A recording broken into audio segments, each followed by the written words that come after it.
Catholic church నుంచి బయటకు వెళ్ళిపోయినటువంటి Luther గారు అంటున్నారు. అంటే అర్థం చేసుకోండి, లూథర్ గారికి కూడా క్లియర్గా తెలుసు విషయం. పోపు గారికి దేవుడు ప్రత్యేకంగా ఎంచుకున్నారు, ఆయనకు ప్రత్యేకమైనటువంటి అధికారాలను ఇచ్చాడు, ఆయనకు ప్రత్యేకమైనటువంటి ఇక్కడ చూడండి జడ్జిమెంట్ చేయగలిగేటువంటి అధికారాన్ని ఇచ్చాడని లూథర్ గారు గుర్తించారు. మరి ఈనాటి ప్రొటెస్టెంట్లకి ఏం నొప్పి వచ్చింది? కనీసం అట్లీస్ట్ లూథర్ గారు నమ్ముతున్నటువంటి అంశాల వరకైనా నమ్మొచ్చు కదా. సరే, లూథర్ గారు వ్యతిరేకించినటువంటి అంశాలను అంటే తీసి పక్కన పెడదాం. బట్ అట్లీస్ట్ లూథర్ గారు చెప్పినటువంటి అంశాలను ఫాలో కావడానికి ఏం నొప్పి వచ్చింది? The pope cannot remit any guilt except by declaring and showing that it has been remitted by God, or to be sure by remitting guilt in cases reserved to his judgment. If his right to grant remission in these cases were disregarded, the guilt would certainly remain unforgiven. అసలు ఈ point చాలా ప్రత్యేకమైనది. ప్రత్యేకించి Luther గారు ఒక రకంగా పోపు గారినే ఇక్కడ లేపుతున్నారు, ఆయన ఒక స్టెప్ వేసి మరీ పైకి లేపుతున్నాడు అని మనం అర్థం చేసుకోవచ్చు. ఎందుకనేది కొంచెం చదువుదాము. The Pope cannot remit any guilt except by declaring and showing that it has been remitted by God. అంటే పోపు గారు ఏం చేయగలరు అని అంటే ఒక వ్యక్తిని క్షమించగలరు. ఎలా క్షమించగలరు అని అంటే అది దేవుని నుంచి వచ్చినటువంటి అధికారము, లేదా దేవుడే క్షమించాడు అనేటువంటి అధికారము అనేటువంటి ఉద్దేశంలో ఆయన చెప్తున్నాడు.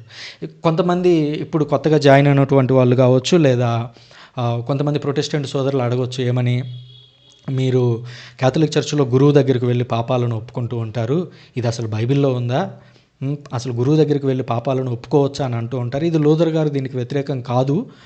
బట్ దానికి సమాధానం ఒకసారి వెతుకుదాం.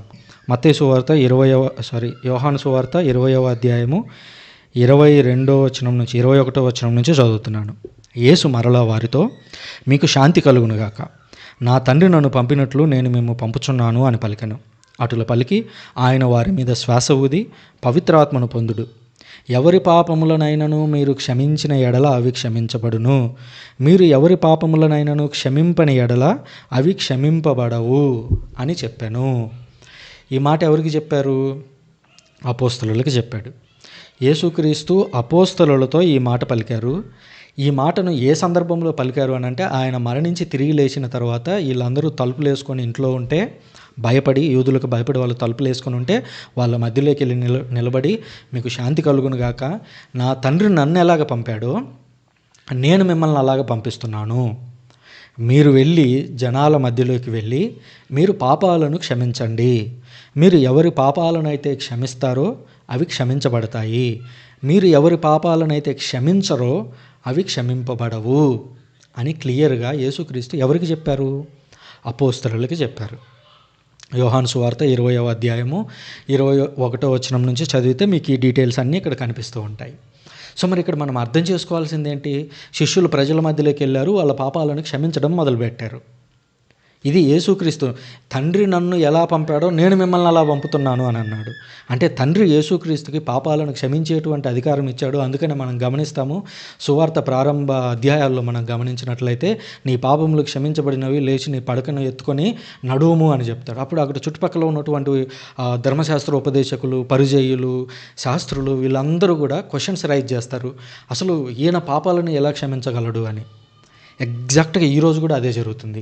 యేసుక్రీస్తు అదే శక్తిని, అనగా పాపాలను మన్నించేటువంటి అధికారాన్ని తన యొక్క శిష్యులకు ప్రసాదిస్తే, తన యొక్క శిష్యులు వెళ్ళి ప్రజల మధ్యలోకి వెళ్ళి పాపాలను క్షమిస్తుంటే, ఈరోజు ఉన్నటువంటి నూతన లేదా నయా ధర్మశాస్త్ర ఉపదేశకులు, నయా శాస్త్రులు వీళ్ళందరూ ఏమంటారంటే, ఒక గురువు, ఒక ఫాదరు ఏ విధంగా పాపాలను క్షమించగలడు అని అంటున్నారు. పాపాలను క్షమించడానికి అధికారం ఇచ్చింది ఎవరు? యేసుక్రీస్తు. పాపాలను క్షమిస్తున్నది ఎవరు? యేసుక్రీస్తే పాపాలను క్షమిస్తున్నాడు. గురువు అక్కడ మధ్యలో ఒక ఏమంటారు, ఆ గ్రేస్ని ప్రజల మధ్యలోకి తీసుకురావడానికి ఉపయోగించబడుతున్నటువంటి ఒక సాధనం. దేవుని యొక్క వాక్యాన్ని నీకు వినిపించడానికి ఒక పాస్టర్ని, ఒక ఫాదర్ని, లేదా కొంతమంది వ్యక్తులని దేవుడు ఎలా ఎన్నుకుంటాడో అలాగ గురువుని అక్కడ ఉపయోగించుకుంటున్నారు. అంతే తప్ప అక్కడ పాపాలను క్షమిస్తున్నది యాక్టివ్గా గురువు కాదు. గురువు స్థానంలో దేవుడే ఆ పాపాలను క్షమిస్తున్నాడు. దీనికి అధికారం ఇచ్చింది ఎవరు అని అంటే యేసుక్రీస్తే. మీరు వెళ్ళి జనాల మధ్యలోకి వెళ్ళి మీరు పాపాలను క్షమించండి, మీరు ఎవరి పాపాలను అయితే క్షమిస్తారో అవి క్షమింపబడును, ఎవరైతే క్షమించరో అవి క్షమింపబడవు అని క్లియర్గా చెప్పాడు. సో దాన్ని ఈరోజుకి క్యాథలిక్ చర్చిలో పాటిస్తున్నాము. ప్రపంచవ్యాప్తంగా ఉన్నటువంటి అన్ని ఆర్థడాక్స్ చర్చిలు పాటిస్తున్నాయి. ఆంగ్లికన్ చర్చి, ప్రొటెస్టెంట్ చర్చ్ ఇది, ఆంగ్లికన్ చర్చి పాటిస్తుంది. లూథరన్ చర్చిలో ప్రత్యేకించి మిస్సోరీ సినడ్ లూథరన్స్ ఎవరైతే ఉన్నారో వాళ్ళందరూ దీన్ని ఫాలో అవుతున్నారు. మరి ఇంతమంది ఫాలో అవుతున్నప్పుడు ప్రజెంట్ డే ఉన్నటువంటి ఇండిపెండెంట్ పాస్టర్స్ దీన్ని ఎందుకు ఫాలో అవ్వట్లేదు? సరే, క్యాథలిక్ చర్చ్ అంటే పక్కన పెట్టండి, ఆర్థడాక్స్ చర్చ్ అంటే పక్కన పెట్టండి. మీ ఓన్ లూథర్ ఎవరైతే రిఫర్మేషన్ తీసుకొని వచ్చారని మీరు భావిస్తున్నారో, మీ ఓన్ లూథర్ చెప్పినటువంటి అంశాలు లేదా ఓన్ లూథరన్స్ పాటిస్తున్నటువంటి అంశాలను మీరు ఎందుకు పాటించడం లేదు అనేటువంటి క్వశ్చన్ వేసుకోవాల్సింది ఎవరు అని అంటే ప్రొటెస్టెంట్సే, ఇండిపెండెంట్ ప్రొటెస్టెంట్స్ ప్రత్యేకించి. అది గుర్తుంచుకోవాలి ఇక్కడ నుంచి. Or to be sure by remitting guilt in cases reserved to his judgment. అంటే పోపు గారు ప్రత్యేకించి కొన్ని జడ్జిమెంట్స్ చేయొచ్చు అని పోపు గారి యొక్క అధికారాన్ని లూథర్ గారు ఇక్కడ గుర్తిస్తున్నారు. అంటే ఏంటి? పోపు గారికి కొన్ని ప్రత్యేకమైనటువంటి అధికారాలు ఉంటాయి. ఆయన కొన్ని విషయాల్లో జడ్జి చేయొచ్చు.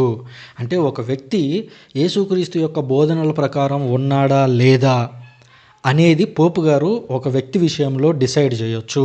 ఇప్పుడు ఉదాహరణకి మనము శ్రీసభ ప్రారంభ దినాల్లో తీసుకుంటే ఏరియన్ అనేటువంటి ఒక వ్యక్తి వచ్చాడు, ఒక బిషప్ అయి ఉండొచ్చు, బిషప్ అనుకుంటున్నాను. ఆ ఏరియన్ అనేటువంటి వ్యక్తి యేసుక్రీస్తు దేవుడు కాదు అని చెప్పి బోధలు చేయడం మొదలుపెట్టాడు. అప్పుడు చర్చ్ ఏం చేసిందంటే పోపు గారు తనకున్నటువంటి అధికారంతో ఆయన్ని చర్చ్ నుంచి బయటికి పంపేసింది, ఎక్స్కమ్యూనికేషన్. సో ఆ విధంగా ఆయన్ని బయటికి పంపించేసింది. చర్చిలో చర్చి యొక్క కమ్యూనియన్లో ఉండకుండా అతన్ని బయటికి పంపించేసింది. సో అలాంటి జడ్జిమెంట్ పోపు గారు చేయగలరు, రిజర్వ్ టు హిస్ జడ్జిమెంట్. అంటే పోపు గారికి అలాంటి అధికారాలు ఉన్నాయి అని లూథర్ గారు గుర్తించారు. మరి లూథర్ గారు గుర్తించారు కదా, మరి ఇప్పటి ప్రొటెస్టెంట్లు దాన్ని ఎందుకు పోపు గారికి ఇలాంటి అధికారాలు ఉన్నాయి అని అంటే నమ్మలేకపోతున్నారు? అంటే ఇప్పుడు ఉన్నటువంటి ప్రొటెస్టెంట్లు అందరూ లూథర్ కంటే గొప్ప వాళ్ళ, లూథర్ కంటే బాగా తెలిసినటువంటి వాళ్ళ? ఇక ఆ ప్రశ్నకు వాళ్ళే సమాధానం చెప్పాలి. ఆ తర్వాత if his right to grant remission in these cases were disregarded the guilt would certainly remain unforgiven. Pope గారు కొన్ని ప్రత్యేక కండిషన్స్లో కొంతమందికి జడ్జిమెంట్ ఇవ్వచ్చు, అతన్ని క్షమించవచ్చు లేదా అతన్ని బయటికి పంపించేయచ్చు. ఒకవేళ ఈ విషయంలో పోపు గారు ఏ నిర్ణయం తీసుకోకపోతే, ఆ రెమిషన్ అనేది తీసుకోకపోతే guilt would certainly remain unforgiven. ఆ వ్యక్తి యొక్క ఆ పాపానికి రావాల్సినటువంటి శిక్ష ఏదైతే ఉందో అది అలాగే ఉండిపోతుంది. ఇప్పుడు సృజన అనేటువంటి నేనున్నాను, ఇప్పుడు నేను పోపు గారితో కలిసి ఉండను, నేను పోపు గారికి వ్యతిరేకంగా వెళ్తున్నాను అని ఈరోజు నేను మాట్లాడాను అనుకోండి, ఆటోమేటిక్గా నేను చర్చ్ నుంచి ఎక్స్కమ్యూనికేట్ అయిపోతాను. లేదా రెండవది, పోపు గారు సృజన్ అనేటువంటి వ్యక్తి శ్రీసభకు వ్యతిరేకంగా బోధనలు చేస్తున్నాడు, లేదా దేవుని గురించి పూర్తి అవగాహన లేకుండా మాట్లాడుతున్నాడు, కాబట్టి అతన్ని ఈ కమ్యూనియన్ నుంచి తప్పిస్తున్నాము అని నన్ను తప్పించడానికి ఆయనకు అధికారం ఉంది. అలా ఆయన తప్పించడానికి అధికారం ఉంటే దాన్ని ఆయన ఉపయోగించుకోవచ్చు అనేది ఇక్కడ ఆయన లూథర్ గారు చెప్పారు. ఒకవేళ పోపు గారు సృజన్ అనేటువంటి వ్యక్తి తెలుసో తెలియకో చేసినటువంటి తప్పును క్షమించకపోతే, అంటే అతనికి అధికారం ఉంది కదా, ఆ అధికారాన్ని ఉపయోగించుకొని క్షమించకపోతే the guilt would certainly remain unforgiven. అంటే సృజన్ అనేటువంటి నేను క్షమించబడను. అంటే ఆనాడు యేసుక్రీస్తు అపోస్తలులకి పాపాలను క్షమించండి అని ఏ అధికారాన్ని అయితే ఇచ్చాడో ఆ అధికారాన్ని లూథర్ గారు ఇక్కడ గుర్తిస్తున్నారు. పోపు గారికి ఆ అధికారం ఉంది, ఆయన ఆ అధికారాన్ని ఉపయోగించుకొని ఎవరినైనా క్షమించవచ్చు. ఒకవేళ పోపు గారు ఆ పాపాన్ని క్షమించకపోతే ఆ వ్యక్తికి ఆ పాపం అలాగే మిగిలిపోతుంది అని ఎవరు అంటున్నారు? సృజన్ కాదు అంటున్నది, క్యాథలిక్ చర్చ్ ఫాదర్లు కాదు అంటున్నది, క్యాథలిక్ చర్చ్ నుంచి బయటకు వెళ్ళిపోయినటువంటి లూథర్ గారు అంటున్నారు. అంటే అర్థం చేసుకోండి, లూథర్ గారికి కూడా క్లియర్గా తెలుసు విషయం, పోపు గారికి దేవుడు ప్రత్యేకంగా ఎంచుకున్నారు, ఆయనకు ప్రత్యేకమైనటువంటి అధికారాలను ఇచ్చాడు, ఆయనకు ప్రత్యేకమైనటువంటి ఇక్కడ చూడండి జడ్జిమెంట్ చేయగలిగేటువంటి అధికారాన్ని ఇచ్చాడని లూథర్ గారు గుర్తించారు. మరి ఈనాటి ప్రొటెస్టెంట్లకి ఏం నొప్పి వచ్చింది? కనీసం అట్లీస్ట్ లూథర్ గారు నమ్ముతున్నటువంటి అంశాల వరకైనా నమ్మొచ్చు కదా. సరే, లూథర్ గారు వ్యతిరేకించినటువంటి అంశాలను అంటే తీసి పక్కన పెడదాం. బట్ అట్లీస్ట్ లూథర్ గారు చెప్పినటువంటి అంశాలను ఫాలో కావడానికి ఏం నొప్పి వచ్చింది అంటే ఇక దానికి వాళ్ళే సమాధానం చెప్పాలి.